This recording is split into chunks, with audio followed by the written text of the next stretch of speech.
Всем доброй ночи.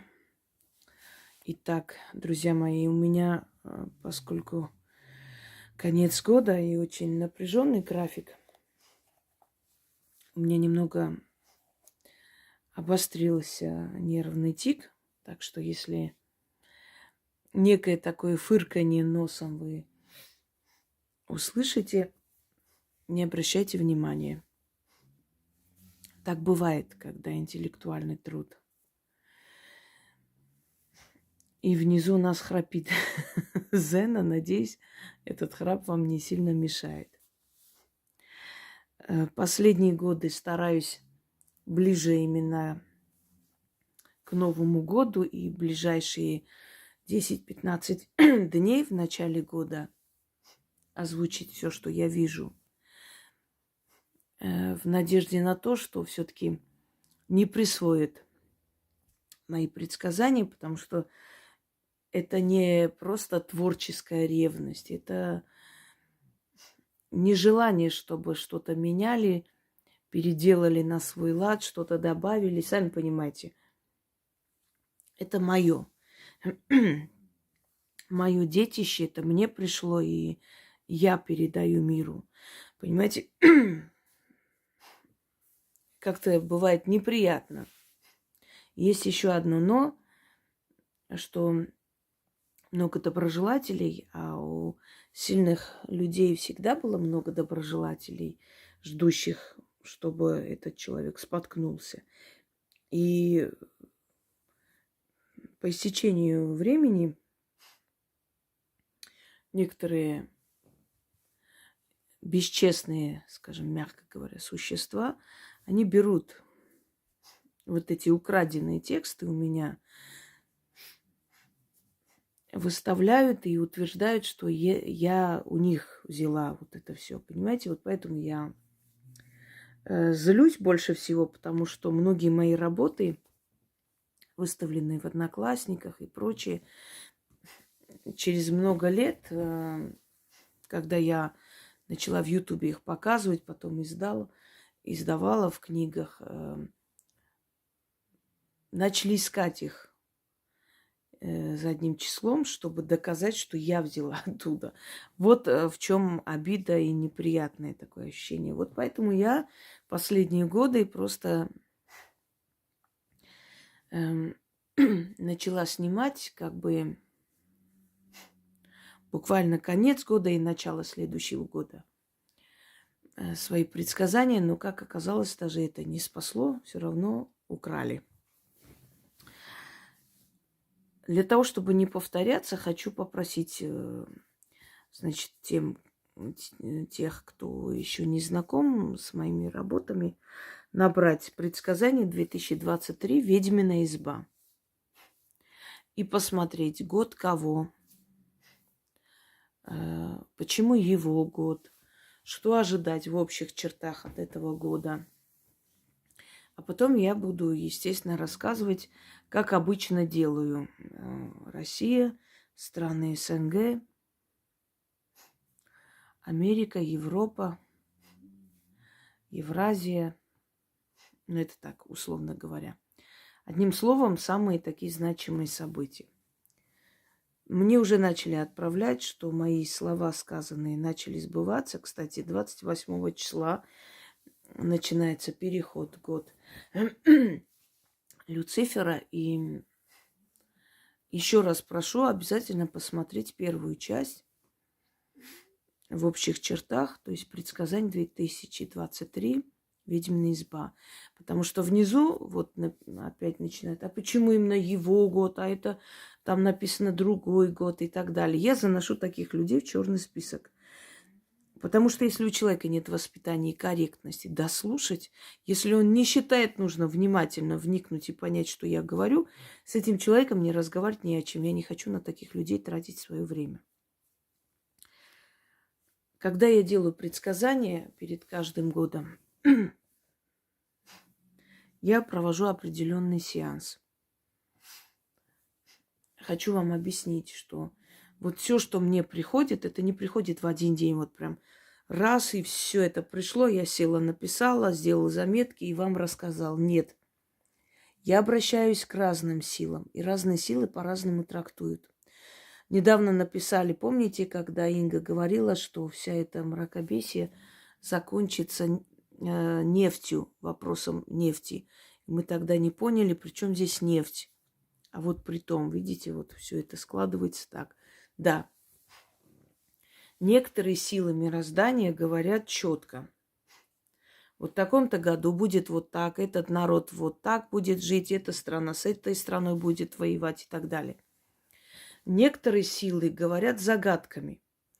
И поскольку они знают полностью все события, которые должны происходить в нашем мире, поэтому они говорят загадками, и мы сами должны угадывать и понимать, о чем они хотят сказать, что они имеют в виду, понимаете? Поэтому некоторые предсказания, они как бы идут символами какими-то, какими-то вот в скобках сказанными, да, закрытыми, или между строк сказанными вещами, сказанной такой информацией, которую нужно расшифровать или которая расшифруется потом. Хочу, чтобы вы понимали, что вычитать из информационных слоев мироздания, вычитать, узнать у сил мироздания, у духов, у ушедших душ. Это непросто, друзья мои.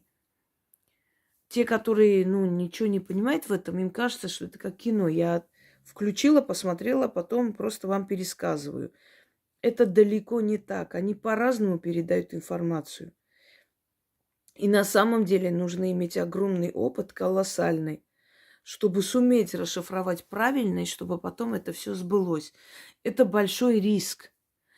Одно дело, когда уже берут мои предсказания, знаете, почему берут? Потому что у меня всегда сбывается, и они уже могут не переживать, не усомниться. То есть для них это уже, стопроцентная гарантия того, что то, что они возьмут у меня и перескажут, сбудется. Какие-нибудь лавры себе припишут. Понятно, что не получат они мирового признания, но все равно, знаете ли, приятно же, когда пишут: спасибо, там, Марья Петровна, вы в прошлом году сказали, все сбылось. А это не Петровна сказала, это сказала Хусроева. Но это же никого не интересует. Главное, она свою долю вот этого вот медных труб и аплодисментов получила, и ей это приятно. Так вот, чтобы полностью понять и как можно больше узнать, что произойдет в следующем году, я обращаюсь к разным силам. И разные силы по-разному мне передают. Где-то есть четкость, где-то есть загадка. И я должна понять, о чем они говорят. В этом мне помогает все-таки широкий кругозор и начитанность. Еще моя профессия историк. Анализирую, сопоставляю и получаю общую картину и вам передаю. Хочу сказать словами Галины Павловны Вишневской. Она сказала, что наш народ должен начать читать. Если вы хотите понять, что говорят с экранов, где пропаганда, а где правда, кому верить, кому не стоит. Вы должны много читать. Людям кажется, что вот есть экран, есть телевизор, есть... Даже дети уже не читают «Война и мир», а даже дети, то есть включают просто пересказ краткий любой книги. Они общий смысл поняли, о чем там, и все. Но книга – это беседа с самим собой, понимаете? Читающий человек, он интеллектуально развит. Его не обманешь. Читающий человек прекрасно разбирается в ситуации, у него не бывает паники. Ведь я много раз объясняла, что сколько бы мы сейчас не сидели и не сокрушались: ой, вот там это, война, почему, зачем мне нам это надо. Мы должны понимать, что у каждого поколения своя война. Либо мы сейчас будем это проходить, либо наши дети и внуки. Но мы же всегда хотим пройти. Вот когда вы идете, а бешеная собака кидается на твоего ребенка, что ты делаешь? Заслоняешь собой пусть тебя покусает, ты пойдешь, сделаешь эти уколы в живот, ты перетерпишь. Но ребенка же не дашь в обиду на растерзание. То же самое здесь. Поймите, что ничего просто так не происходит. Если что-то мы не можем решать, от нас не зависит, нам надо это перетерпеть и постараться как можно с меньшими потерями выйти из этой ситуации. Вот на это надо концентрироваться. Не поменяем мы ничего, не будет вечного мира на земле. И мне очень смешно порой слышать о том, что кто-то ждет очень честного правителя, того, кто будет думать о народе, и не будет, в общем, не воровать, не присваивать что-либо. Господа, любой из вас, который хочет честного правителя, вот любого из вас посадить туда, вы будете делать то же самое. Но скажите спасибо, что что-либо воруя для себя, по крайней мере, сохраняют наши границы официальные. Вот уже спасибо. Но нет ни одного человека на земле, который получит власть и не использует эту власть для себя, для своих детей. Оперные певцы становятся известны, потом продвигают своих детей, там им помогают, их продвигают на сцену. Если у них есть маломальский талант, они развивают это все. Политик приходит к власти, продвигает своих детей. Мы живем для своих детей, мы не можем для себя создать и своим детям не помогать. И тот человек, наивно полагающий, что вот Сталин, да знаете ли, в то время все для народа. Послушайте, когда в стране был голод, у Сталина там каждый день были гулянки с женщинами с низкой социальной ответственностью, с известными балеринами, актрисами. И там ели просто самую лучшую еду. И все фильмы смотрели в их дачах, то есть на дачах своих крутились сначала, потом показывали народу. Благами власти пользуется любой человек. Просто кто-то это показывает, кто-то это делает тайно, не выставляя на показ. Но чтобы пришел тот человек, который вообще о себе не будет думать и будет думать только о народе, это смешно. Поэтому такие прогнозы, когда вам дают, вот придет такой человек, царь какой-то. Давайте мы вот выйдем из состояния эйфории и посмотрим на реальность жизни. За историю человечества, вот поэтому и говорю, читать надо много. За историю человечества не было еще ни одного правительства, которое бы всех устроило. Тот же самый Александр Невский, который изначально предавал и, усмирял бунты против татаро-монгольского ига, объявлен святым русской церковью, не так ли? Человек, который сначала предавал свое отечество, а потом волей судьбы начал защищать. Сделал, да, у него есть 50/50 и хорошее, и плохое. Но больше, наверное, плохое. Однако же он объявлен как бы героем. Правда? Почему? Потому что он и хорошее делал. У него есть и хорошие, значимые события, вещи, которые он сделал. Тот же Ярослав Мудрый, который перебил новгородцев, а потом их извинился перед ними и всю свою жизнь платил им за их загубленных мужей и сыновей. Каждого человека, если взять, каждого правителя, каждого великого человека, у всех были какие-то недочеты, какие-то минусы в жизни.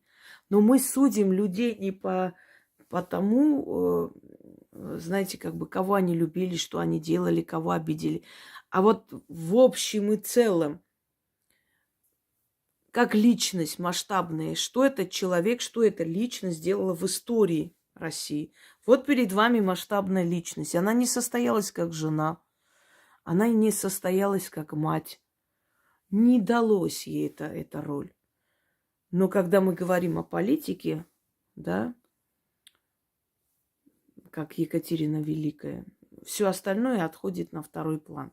Потому что на арене политической, мировой, главное качество политика, как она говорила, мировая политика – это не госпиталь. Здесь слабых не держат.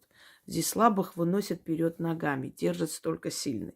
Почему фон, то есть почему статуя Екатерины Великой перед вами?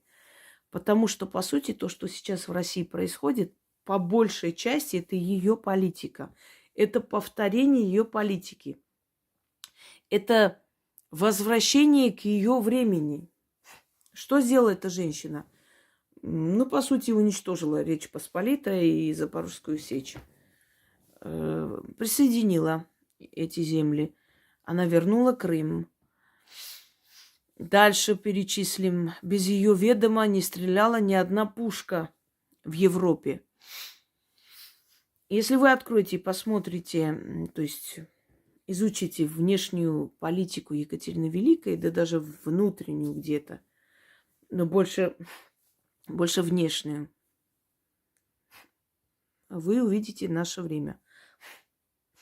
Поэтому эта женщина стоит перед вами. Женщина, которая была более русской, чем многие русские императрицы или императоры. Которая пришла к власти не для того, чтобы развлекаться, а чтобы оправдать доверие людей, которые ее привели к власти. И она оправдала.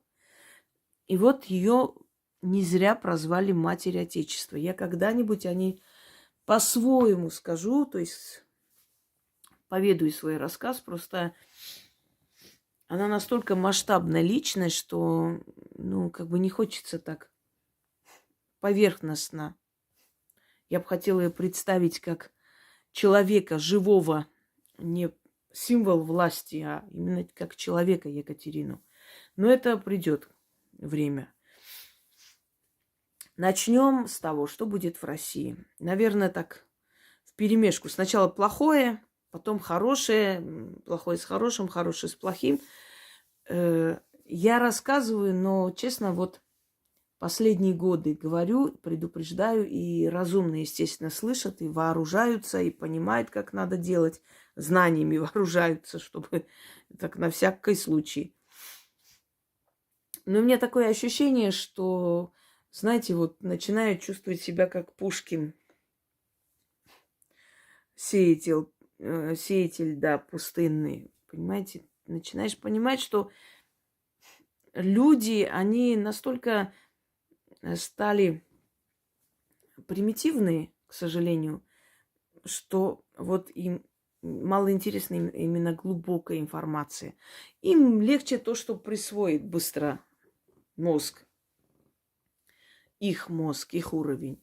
Там гороскопы, что там будет, кто с кем поженится, какая в этом году какая любовь, кому чего, какой знак с кем совпадает, какая звезда, какая планета где там будет стоять и так далее. Понимаете? И ты понимаешь, что глубинные знания эти нужны, конечно, людям, но, к сожалению, их настолько мало, что, ладно. Естественно, Россия огромная страна, и я не буду о каждом городе, районе и про каждое село, но значимые события настолько мне пришло, и я это все понакидала, написала, чтобы не забыть ничего. Сейчас буду вам рассказывать, объяснять. А потом, когда я сниму про СНГ, там тоже будет, естественно, о внешней политике России. Это как дополнение. Пока что давайте подумаем, что мы будем ждать в этом году в нашей огромной стране. Итак, в России будут всерьез обсуждать возвращение смертной казни за определенные преступления. За определенные преступления, которые пока что государству, то есть государственным таким преступлениям против государства пока не касаются. Они касаются больше таких запланированных убийств, убийств членов семьи, одного и более людей, бандитизм, собственно,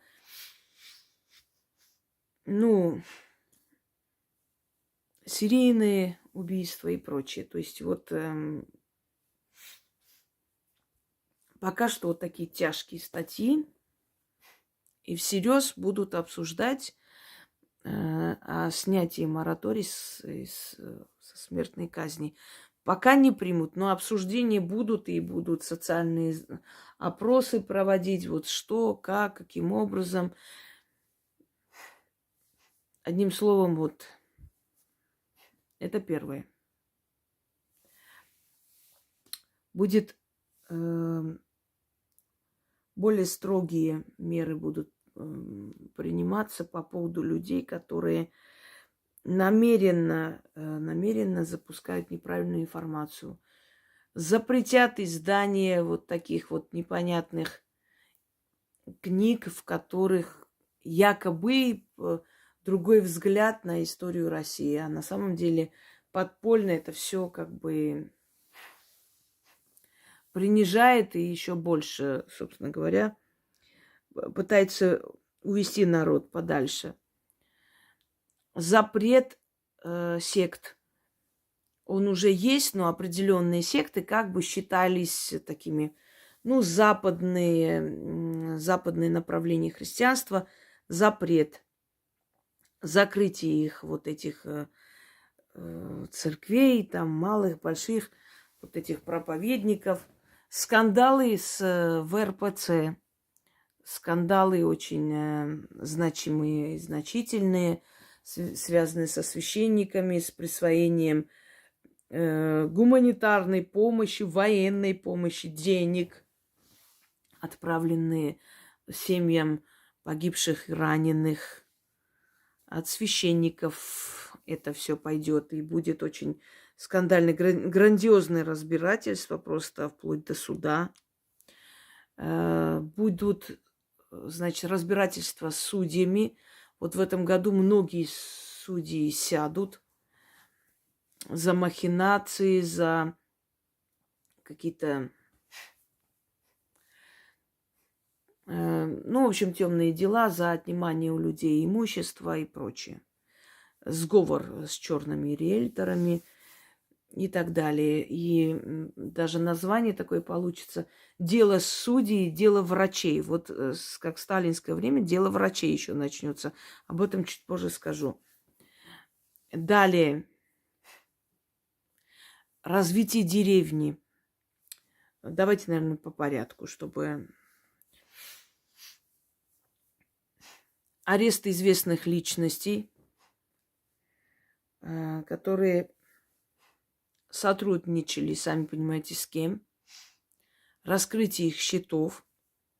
И откроется очень много закрытых, тайных, то есть таких организаций, которые из России помогали туда, отправляли деньги.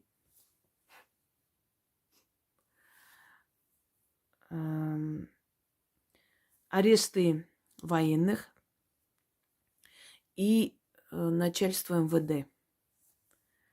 Вот в этом, то есть в следующем году, ну, уже скоро, этот год уже начался, если честно, с сегодняшнего дня, в 23-м году, пусть будут готовы местные вот не чиновники даже, а местные начальники милиции, начальники ГАИ. Очень много голов улетит, и очень много погонов будет забрано назад, очень много будет разжалованных. Это черный год для МВД. Переквалификация, перепроверки, расформирование некоторых прям частей, можно сказать, МВД, соединение общих районных, городских, вот как он там называется уже, одним словом, под одно начальство. Вот несколько районов, вот начальников снимут, и будут они под начальством одного человека. Москва начнет бороться за первенство в регионах. Будут отправлять начальников из Москвы, из Московской области. Вот прям вот начинаются милицейские войны. Им будет уже не до нас. будут копать друг под друга.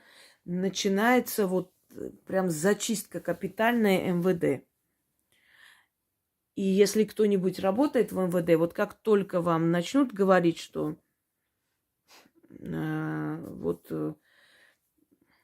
грядут перемены, что вроде бы какое-то там переформирование будет, нас отправят на какую-то переподготовку, сразу же обратите огромное внимание на бумаги, бумажную волокиту, на документы. Проверьте все, что вы написали, что вы подписали, что вы где там запротоколировали. Очень внимательно будьте, особенно вот январь, февраль, март. Эти все месяцы очень будут опасны. Каждый норовит просто убрать вас и привести своих людей. Начнется милицейские войны. Просто 2023 год для МВД черный день.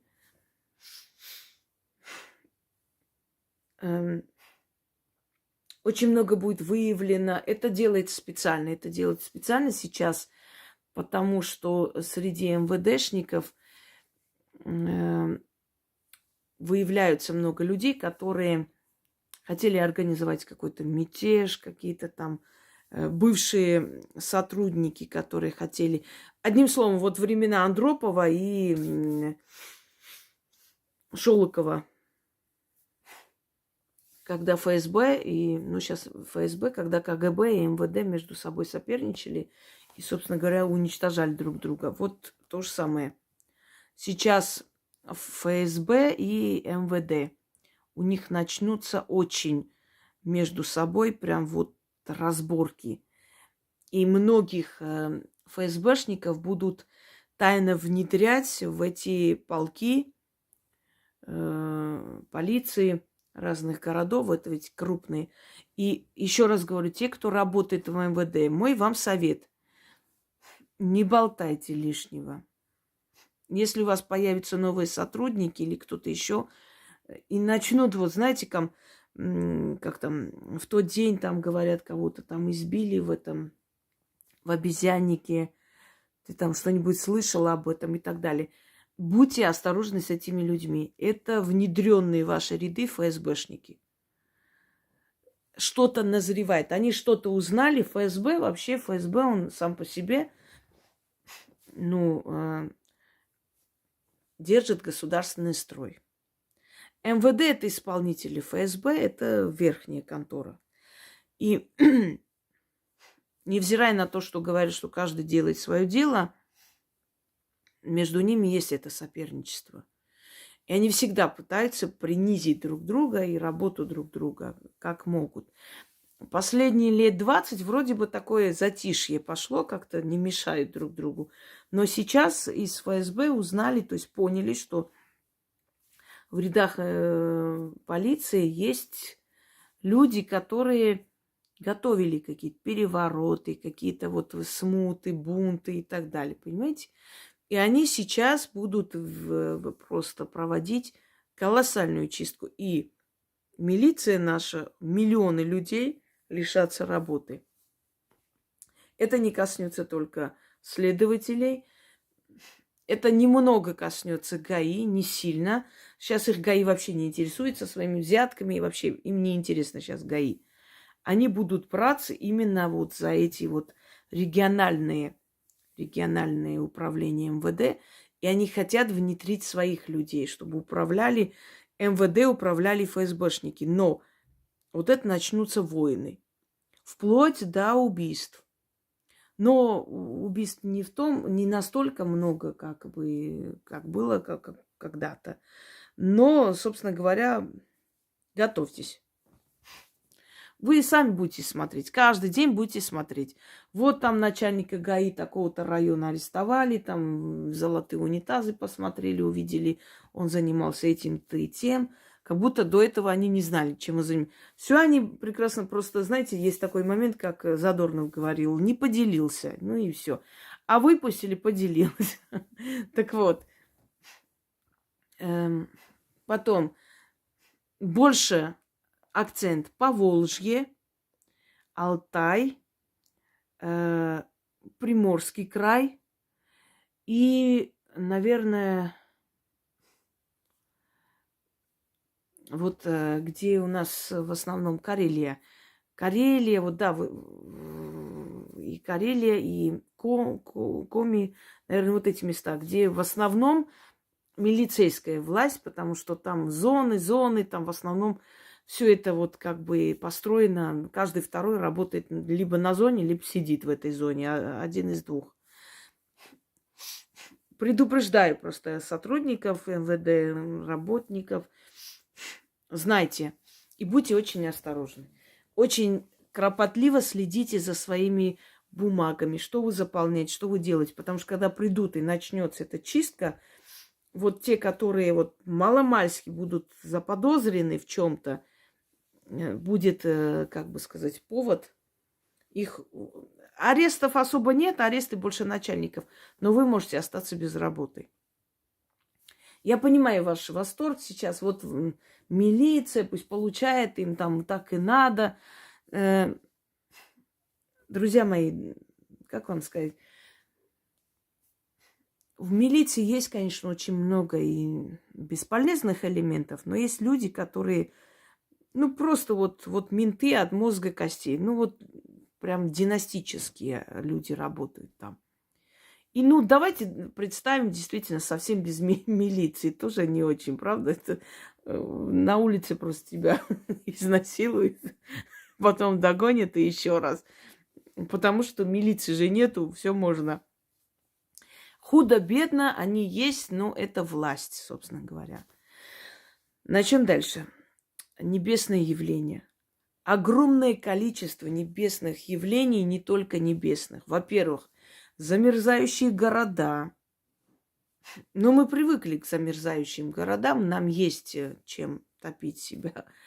Греть, извини, я не так сказала. Топить, блин. Греть себя. Хотела сказать, чем топить печку. А вот страны, где нечем, вот этим странам стоит задуматься над этим. Следующее. Кометы. Я уже говорила, кометы и столкновения с небесными телами не страшные, не ужасные, не катастрофические, но они многое поменяют для будущего человечества. Далее.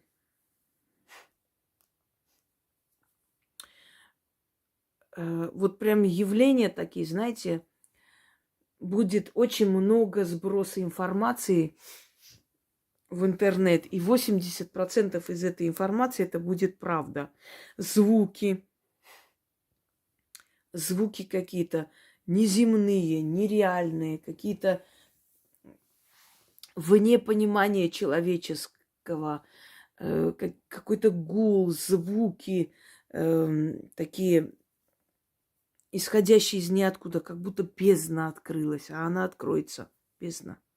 Это так в переносном смысле говорю, но чтобы вы поняли. Очень активный год на полтергейсты, на явления в домах, на нападения, на сонные параличи. Он очень сильный, потому что год Люцифера и мир духов, он будет особенно активен. Порталы будут открываться. В году 2023 лучше всего будет получаться чистки от негатива себя и вызов удачи. Это самое лучшее, что может. То есть удачи, денег, фарта. Но попросить, надо просить. В 23-м году надо просить у небесных и земных, и внеземных, и вселенских сил. Если раньше они спешили на помощь, видя вашу трудность, потому что вы уже не раз к ним обращались, в этом году надо будет просить и просить их покровительства. И вы будете получать их покровительство. Очень сильные дни будут. Будут такие дни, что прям будет шатать. Будет ощущение, как вы в аквариуме ходите. Люди будут бояться. Они будут думать, что они с ума сходят. Что происходит вообще?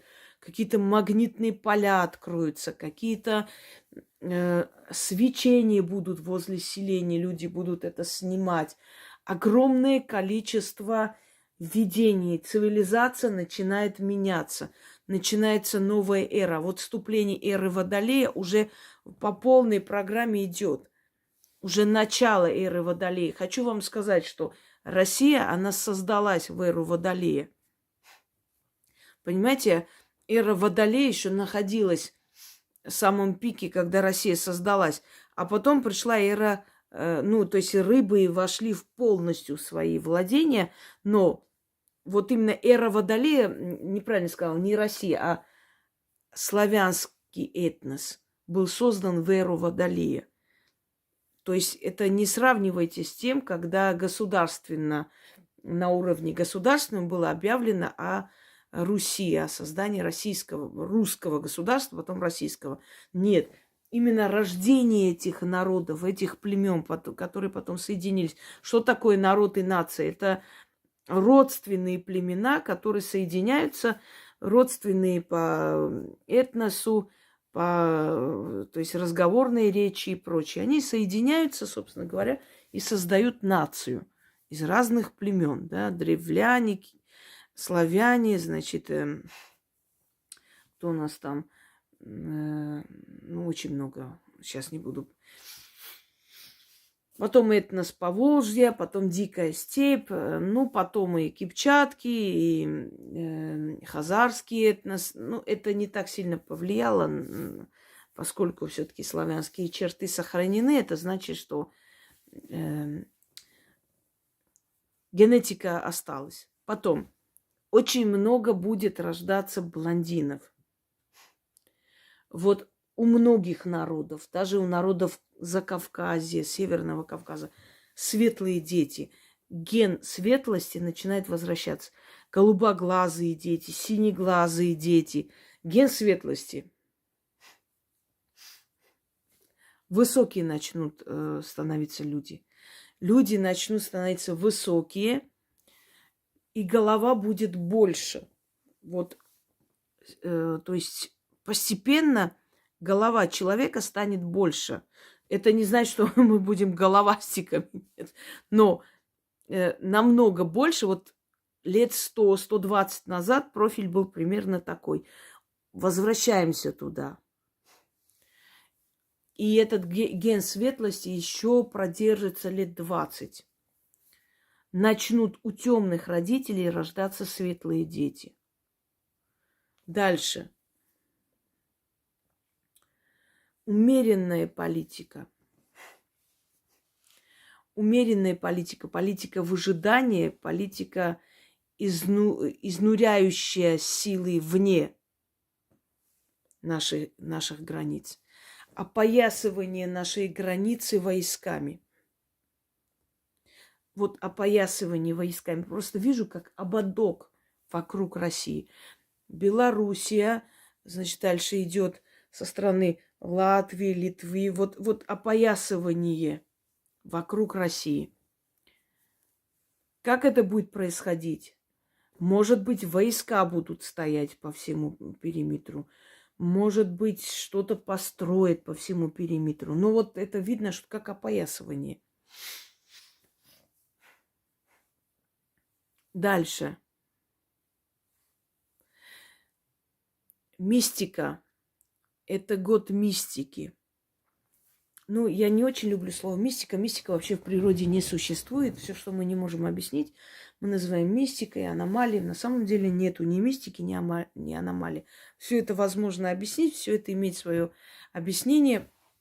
Поскольку мы многое не можем понять, не можем объяснить до конца, мы это приписываем мистике. Явления. Очень много вам будут сниться ваши предки. Будут сниться даже ваши собаки и кошки, которые ушли в мир иной. Да, на радугу ушли когда-то.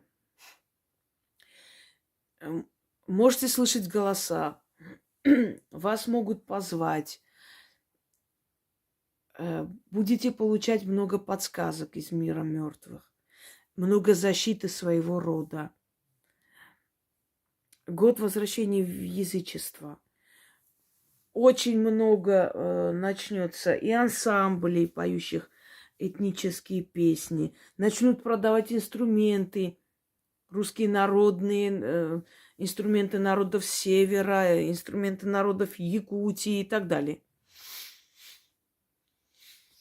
Фестивали, связанные с народами. Построить большой центр народного искусства всех народов России. Большой центр. Вот в этом центре вы будете заходить, а это вот комната дагестанская, это комната там, значит, немцев, это вот эта часть вот дома, вот это вот обставлено, сделано в осетинском стиле и так далее. Народов России. Но, по крайней мере, начало будет положено. Я даже могу сказать, вот где Таганка и чуть подальше, вот в этих местах. Сначала будут планировать, где Лефортово, но потом передумает, там не очень удобное место. И вот где Таганка, там начнется это строительство. Вы знаете, они еще даже не подумали об этом, я это уже увидела. И они подумают об этом в январе и начнут строить. Дальше. Много блаженных в этом году. Сумасшествия очень много. Но будет принят закон все-таки о психиатрии, что если человек действительно невменяем, что не будут спрашивать уже его разрешения, будут забирать. Легче будет закрывать психов. Уже намного легче. Раньше только у них спрашивали разрешение, как будто псих скажет: да, я сумасшедший, закройте меня. Понимаете, безумие какое-то. И он причинял стольким вреда, пока его не закроют. Вот будет принято, как бы принят новый закон о психиатрии, о том, что все же есть определенные, как бы сказать, по определенным приметам можно понять, что человек не в себе, и что его можно забрать и закрыть. И много будет блаженных. Поскольку мир духов открывается, поскольку это энергия, вот это магнитное поле Земли, поскольку много будет взрывов на Солнце, это все будет очень сильно влиять на психическое состояние людей. И люди, у которых есть шизофрения, скрытые формы и так далее, если их родственники не будут следить за ними и все время как бы, держать на уровне их состояния, то много будет сошедших с ума, к сожалению, в этом году. Далее. В Чечне будет необычное такое явление. Люди будут говорить очень много о джиннах.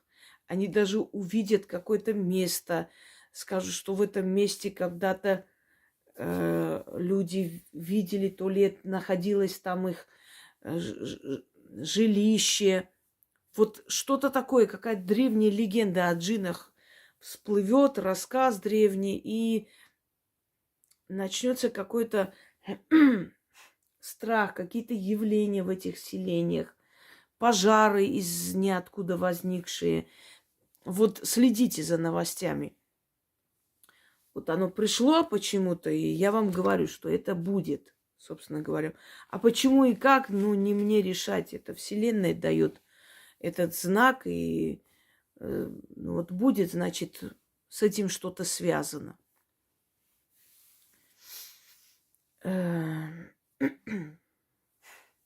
Да, скандалы со священниками уже говорила.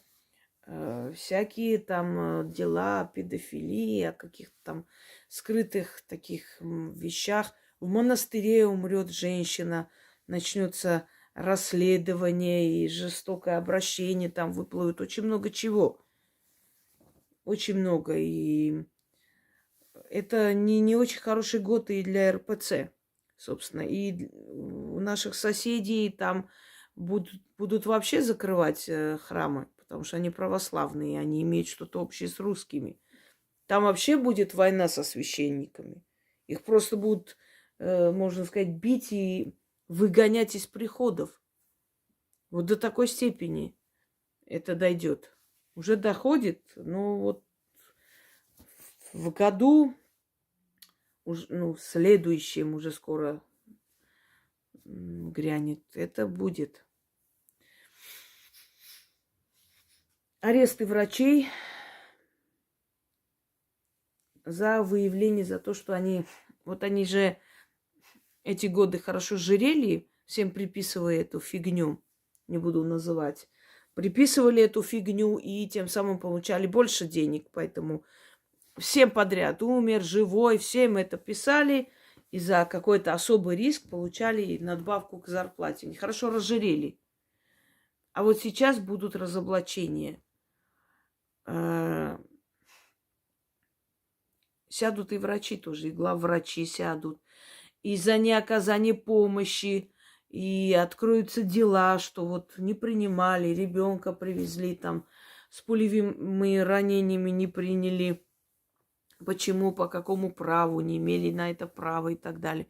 Их будут сажать. Сажать будут военных. И сажать будут судьи. Много арестов именно государственных чиновников. Какая-то начинается тотальная чистка. Ну вот 37-й год почти. Но для них. Вот именно для них. Дальше. Год аварии. Учтите. Два больших корабля, значит, потерпят бедствие. Правда, там успеют, людей спасти, но будут жертвы немного, будут из-за каких-то технических неполадок, собственно говоря, и вот из-за этого начнутся тоже проверки технического состояния всего вот кораблей, там, катеров, значит, на больших предприятиях, станков и прочее. Какая-то новая комиссия создастся для того, чтобы расследовать такие случаи. В школах ведут уроки патриотизма, уроки стрельбы, особенно в старших классах, военную подготовку. Очень, очень большой акцент на это будет ставиться. Новый союз. Россия, Беларусь и еще одна страна. Новый союз для противостояния всему тому, что происходит. Одним словом. Дальше. 2 региона добровольно попросятся в Россию присоединиться. 2 региона, 2 маленькие республики. Россия присоединит себе еще земли. Еще есть земли. И есть большой город, разделенный пополам, который станет единым целым. И те, которые меняли шапку, да, потому что новая власть пришла, пусть задумаются над тем, куда они уйдут. Дальше.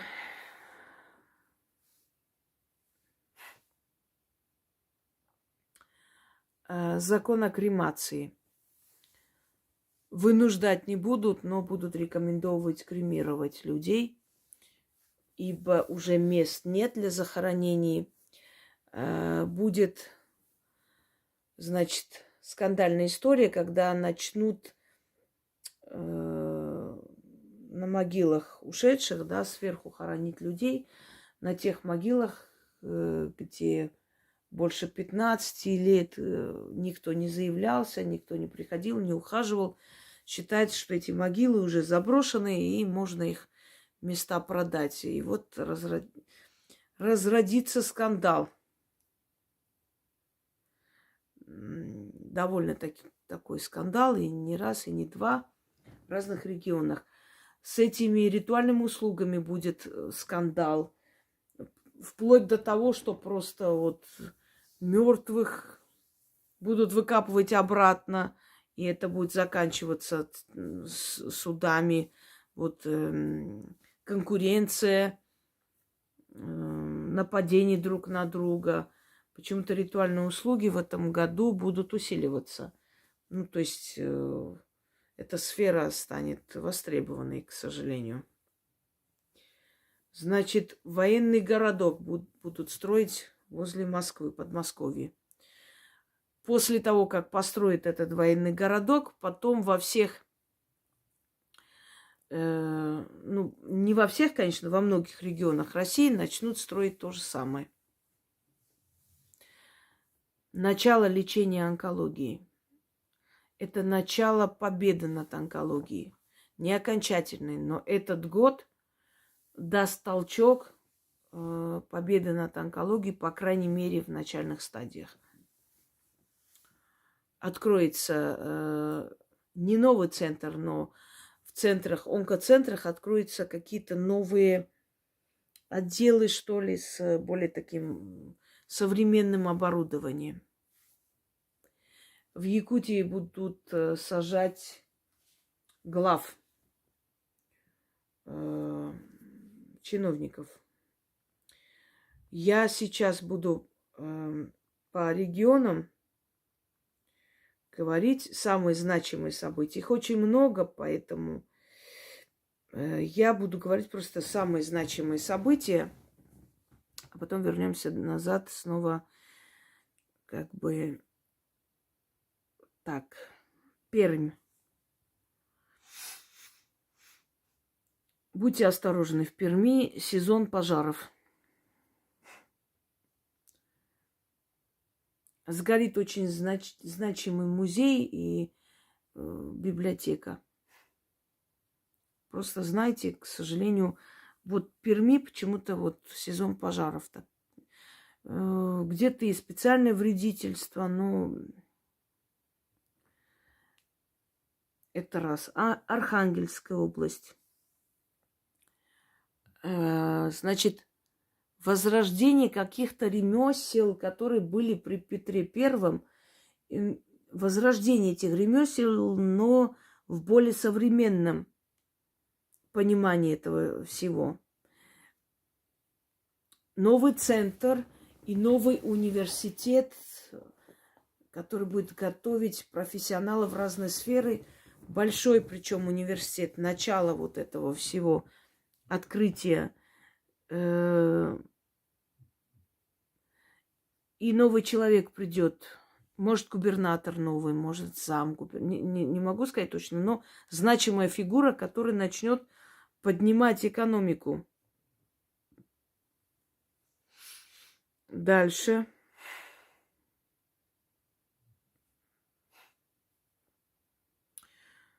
Значит, Карелия. Открытие оздоровительных каких-то центров для малоимущих семей и новый законопроект, по которому будут отправлять в города, в селения учителей, врачей молодых, помогать им заключать с ними контракт, что если они будут работать больше 10 лет, значит, дом, который им выделили, да, на время, он станет их домом. Им отдадут. Вообще, год 2023 – это, можно сказать, вхождение в народ. Что-то в этом роде. Или хождение в народ, да, так правильно. Будут показывать, как депутаты там значит, встречаются с местным населением, обсуждать о том, какой там дом культуры построить, какие дороги построить. Очень много будет постоянно, вот как будто такое ощущение, как сверху приказ получили, как можно больше ублажать народ, как можно больше быть с народом, это показывать. Вот 23-й год – это очень хороший такой момент для народа все-таки потребовать и просить то, что давно не могли, у них будет повод для этого. Хождение в народ. Значит, известные личности будут давать концерты открытые. Потом, вот это вот, знаете, сплоченность народа. То есть это хорошо, с одной стороны. Дальше. Посмотрим. Я приближаю просто вот карту России и по каждому региону вам, ну, не по каждому, но в основном, то есть э, то, что имеет значение, я, собственно говоря, вам говорю. Продукты, новые какие-то заключенные договора с Индией, с Монголией. Вот Монголия будет отправлять что? Может, шерсть, мясо, что там еще может отправлять Монголия. Далее.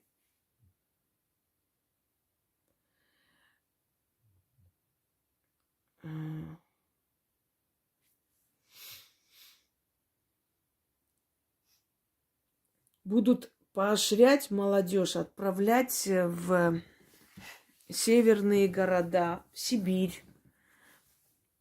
Опять же, уже сказала, поощряя их деятельность.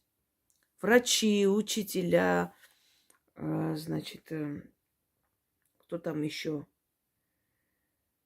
Ветврачи. Кстати, с ветврачами будет очень большая разборка. Я же говорю, это год не самый лучший и благополучный для чиновников. С ветврачами будут разборки по поводу придуманных им всяких хворей, животных, которых они забирают якобы под предлогом, чтобы это все не распространилось. А на самом деле, ну вот будут раскрыты эти аферистические, мошеннические схемы. Далее, я думаю, пока достаточно, если я вспомню, я еще скажу. Ну, по регионам, собственно говоря. Так, друзья мои, будьте очень осторожны, потому что много товарищей, которые под видом беженцев у нас поселились, и будут убийства, и грабежи, и будут предотвращены и теракты, и мы будем каждый день практически смотреть, видеть, как арестовали эту группу, ту группу. Значит, в Питере, рядом с Питером, вот где Кронштадт, в общем, вот где оттуда, появится некая банда, и будут убийства людей. Это очень сильно напоминает, когда эта банда была здесь. Правда, потом не сказали, что они жили на даче одного из генералов МВД. Видимо, рука руку моет. Не скажу, что он специально, но, собственно говоря, это то, что он приутил их, уже его должны были призвать к ответу. Но, не знаю, может, призвали, нам не сказали. Но когда-то было такое Подмосковье, помните, одно время нелепые убийства были постоянно.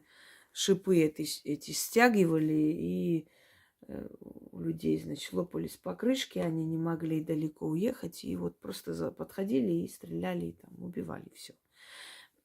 Вот примерно такая же банда будет натаскивать своих псов, где Кронштадт. Там 2 женщины, 5 мужчин и так далее. И они из соседней республики в основном сколотят эту банду. Мстители народные, так сказать. И их будут искать, не сразу найдут. Может, дам подсказку, может быть, там кто-нибудь из тех людей, которые будет их искать, все-таки, мало ли, столкнется с моим видеороликом. Пусть они ищут их в этих... Там есть деревянные, дореволюционные какие-то, в общем, как бараки были, потом их переделали под общежитие, что-то в этом роде. Вот где-то в этом районе пусть их ищут. И среди беженцев, которые под видом мирных жителей просочились к нам И многие из них просочились с не самыми лучшими намерениями, полной ненавистью к нам, к сожалению. Так что будьте осторожны. С незнакомыми людьми никуда не ходите. В гости к ним и так далее. Будьте очень осторожны и бдительны. Дальше. Начнется развитие сельского хозяйства. Будут предоставляться под малые проценты деньги, возможность заняться сельским хозяйством. Собственно говоря,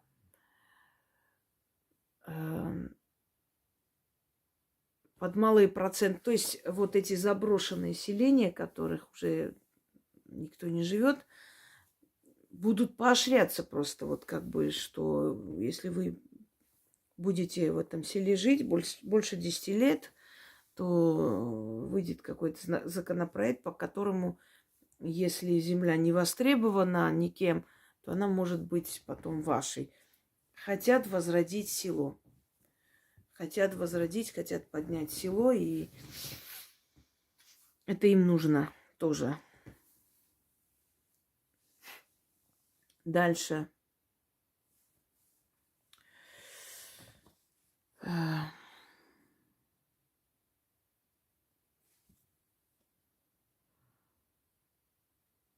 Уже это сказано. Значит, символика каких-то соревнований, чего-то там еще. Тигр уссурийский и медведь будут внутри страны проводиться определенные игры. Свои игры, как своя Олимпиада. Начнется сближение с нашей страной, вопреки вот всему, что происходит. Во-первых, постепенно эти все обидевшиеся Google и прочие будут открываться обратно. Запретные сайты будут обратно открываться. Потихоньку компании будут возвращаться на рынок России. Но их место уже, собственно говоря, заняли наши. Первым сделает шаг Италия, предложив перезагрузить наши отношения. Второй шаг сделает Франция. Правда, такие робкие шаги, собственно говоря, не очень смелые. Далее Нидерланды. Прибалтика долго будет злобствовать. Хочу вам сказать, что наши суперзвезды, которые туда слиняли, да, как некоторые говорят, вот, не давали людям работать, поэтому скажите мне, пожалуйста, кто не давал работать Чулпан Хаматовой? Она была вся обласканная властью, никто не требовал никакие отчеты из ее фондов, или Пугачиха, кто ей не давал работать, можно сказать. Абсолютно богатейшая женщина, везде все схвачено, все проекты сама управляла, кого хотела пускала на телевидение, кого хотела нет. Значит, самое омерзительное, что на самом деле предали и ушли те люди, которые наоборот здесь были, просто как сыр в масле катались. Но они надеялись, что если они уйдут, их там еще больше им помогут, понимаете, еще больше им дадут. А их использовали и сказали до свидания. Ну и все. Собственно, зачем платить за то, что уже сделано? А вы уже сделали, вы уже продали свою страну. И, ну, о чем я говорю? То есть насчет наших звезд, да. Они будут очень негодовать, что вот как бы мы ушли оттуда, мы рискнули всем, мы все потеряли, а вот вы не сдержали свое слово, а вот вы обратно. Знаете почему? Потому что многие из этих певичек, из звезд и все прочее не начитанные, не умные люди. Глупый человек, он не смотрит в будущее. Глупый политик, он не смотрит в будущее. Ему главное сейчас сказать все, что он хочет, показать себя таким крутым, а что завтра будет, как бы он не на это Они необразованные люди. Да, они там поют, танцуют, скачут, но они не начитанные люди. Они, ну, как вам сказать, не отесаны в этом вопросе, не понимают, что такое политика. Не понимают, что нужно смотреть далеко вперед, что страны никогда не будут идти против своих интересов, что эта огромная страна выдержит удары. Они почему-то думали, что будут как 90-е, знаете, что ни света, ни газа, ни воды, ничего, и все вот тут помираем, а они, как там один из этих перестарелых звезд сказал, это Россия от вас уехала. Ну да, Россия от нас уехала. Все шахтеры уехали, учителя, врачи, все уехали. Что делать будем, не знаю. То есть, понимаете,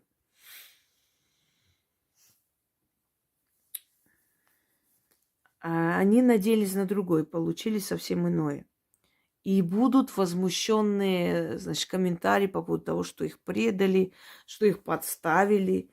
Вот если вы собирались с ними мириться, зачем надо было нам вот это все пропагандировать и прочее. Очень строгие запреты всего касаемо однополого, всего касаемо там каких-то клубов. Если раньше никто этим не интересовался и тусовались в Питере, в Москве в этих клубах, сейчас эти клубы будут закрываться друг за другом. То есть вот взялись конкретно и, ну, все. Знаете, решили, что мы должны жить так, как мы считаем нужным. То есть законы для нашей страны. Именно для нашего менталитета, для нашей публики. Военная элита, усиление военных. Вот в этом году усиление военных элит, усиление военных, то есть полководцев, новые люди придут и очень такие талантливые люди. Новые это имеется в виду, о которых мы мало слышали, но они-то уже, у них опыт 20-30 лет, как бы в военном деле, поэтому для нас новые. А так опытные люди. Опытные люди, о которых мы мало слышали или не слышали вообще, они придут, возьмут в руки это все. Я знаю ваш вопрос, когда начнется как бы окончание. Еще года 3 это состояние будет длиться, но уменьшится и постепенно начнет идти на спад, начиная с мая. Вот знаете, как бы волнообразно начнутся успехи, новые завоевания и все прочее постепенно с мая на спад. Потом снова всплеск, потом снова на спад. Года 3 почти. Ну, постепенно. Когда мне говорят, вот не называйте войной, так не война, это 40-е годы была война, понимаете, когда люди картошку ели и сусликов искали по полям. Вот это была война. А сидеть в ресторане, снимать, говорить о войне, мне кажется, это даже несерьезно на самом деле. И соседняя республика полностью почти лишилась чернозема. Чуть-чуть осталось. Что не вывезли, заминировали. Я не знаю, как может народ поддерживать тех, кто просто откровенно, бесстыдно продает их. Не знаю, но они поддерживают. Пускай. Чернозема у вас почти уже не осталось. Все вывезли. Запасы пшеницы вывезли, все такое. Вас просто раскидали по всему миру, чтобы народ там не сидел и не видел это своими глазами. Дали им возможность дешево прожить. Понимаете как? Они просто так не будут тратить на беженцев. Они не дураки. Европейцы каждую копейку считают. Приутив их и отдав определенное количество своих денег, они получили чернозем, они получили богатство этой страны. Они много чего получили. И будут получать, и продолжают получать. Мне очень жаль, что мы докатились до того, что просто обожествляют грабителей, воров своих и ненавидят тех, кто, собственно говоря, открывает им глаза. Ну, как говорят, ненавидят не тех, кто нагибает, а тех, кто не нагибается. Понимаете, вот примерно так и происходит.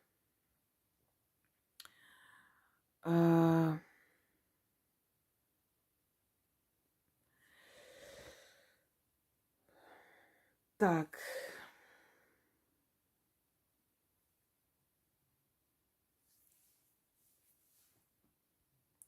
Уже было сказано о том, что будет национальное, все национальное, национальные костюмы свадеб, значит, национальные какие-то элементы в формах для школьников. Очень сильное усиление всего национального. Так, друзья мои, я думаю, что, наверное, я и вторую часть сниму. Вот как раз по регионам, как бы, и вот просто сяду, возьму карту России и буду говорить в каждом регионе, что ожидать. Так, наверное, тоже, да, приемлемо. Хотя сейчас я вам выдала достаточно информации, и есть над чем подумать, но в любом случае, пока вы это все переварите, подумайте, законспектируете, и я сниму на днях вторую часть о России. Потому что я думала, что можно в одной. Нет, невозможно. Слишком многое нужно говорить, так что будет еще вторая часть. На этом первая часть заканчивается. Всем удачи и до встречи еще раз. И еще не раз. И много раз. Всего хорошего.